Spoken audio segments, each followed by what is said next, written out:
More news regarding Generation 10 has dropped, but before we get into this video, there are mega evolutions that we'll realistically be seeing in Pokemon Legends ZA. Most of them look very sick, like the Golden Skarmory and the Embaah holding its staff. Then there is Starmie turning into a human with those 2 legs. Really hope it doesn't turn out to be that. Now, this is a new rumor about Gen 10. Instead of it being called Winds and Waves, it's actually going to be Tides and Gales.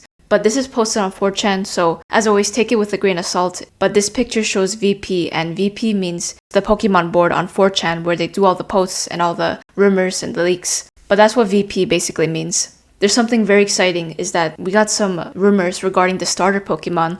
This is not the final look, but an accurate depiction of what it would look like. And it's going to be basically the fire goat, water octopus, and a grass snail. So starting off with the fire goat is called Embaah.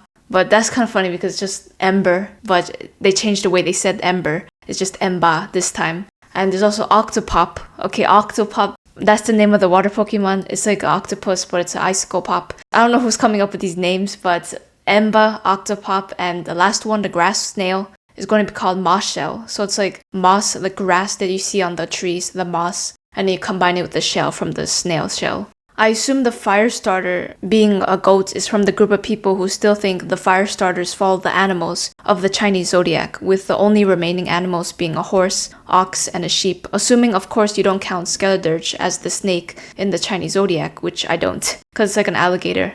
That said, a sheep starter for a Greece-based region does make sense. I'm not sure they'd be up for doing a grass snail starter, especially since we just got a grass snail in the Ruinous Legends. And because there isn't really a way I could think of doing a snail starter evolutionary line, except for it just growing in size and getting a larger shell. In terms of the logos, I actually really like how it looks. Some people say that it's imbalanced between the letters, but I feel like the spacing is very similar and they're all equal. It's kind of an illusion that you may think that the letters are not evenly spaced, but they actually are. It's just because the squiggles between the gales, the L parts, there's a sort of like a spiral thing, but on the tide side, it's on the ends of each letter instead of in the middle of the L. Kind of looks like it says toes, but it's actually tides. Instead of a D, it looks like an O in the center of tides, the word. But overall, the logo looks more convincing than the Winds and Waves, because the Winds and Waves is obviously a fan-made one. It was not confirmed by Nintendo. The Tides and Gales is not confirmed by Nintendo as well. I'm feeling this one more than the other one. Well, this generation is rumored to be taking place in the region of Lados, which is actually a Spanish word. It means sides in English, which most likely doesn't have any correlation to the generation because it's based on Greece, the Cyclades. The Lados word is a Spanish name, and Paldea was kind of a Spanish region. We got to see the characters were speaking Spanish.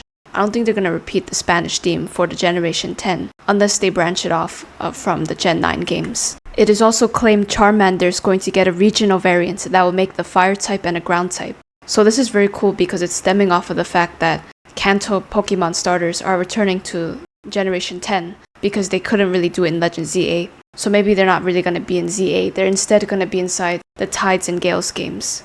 The rumor does also include that there is some heavy Kanto region indulging in the game. So that means that we're going to be going back to Generation 1 and diving back into all the nostalgia that we previously had, because think about it, like Generation 10 is a big milestone for Pokemon and we are drawing near the 30th anniversary. It's going to be a big thing, so they obviously want to continue off where they first started with the Kanto region. It also mentions your rival is a girl from the village with short brown hair.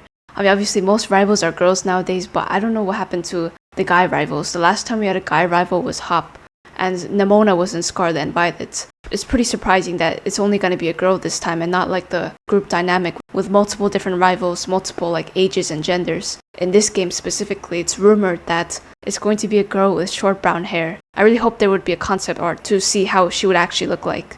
Other Pokemon mentioned include an early route Griffin, a sea hare, a green snake with 4 eyes, a generic black beetle, and a hermit crab with different shells.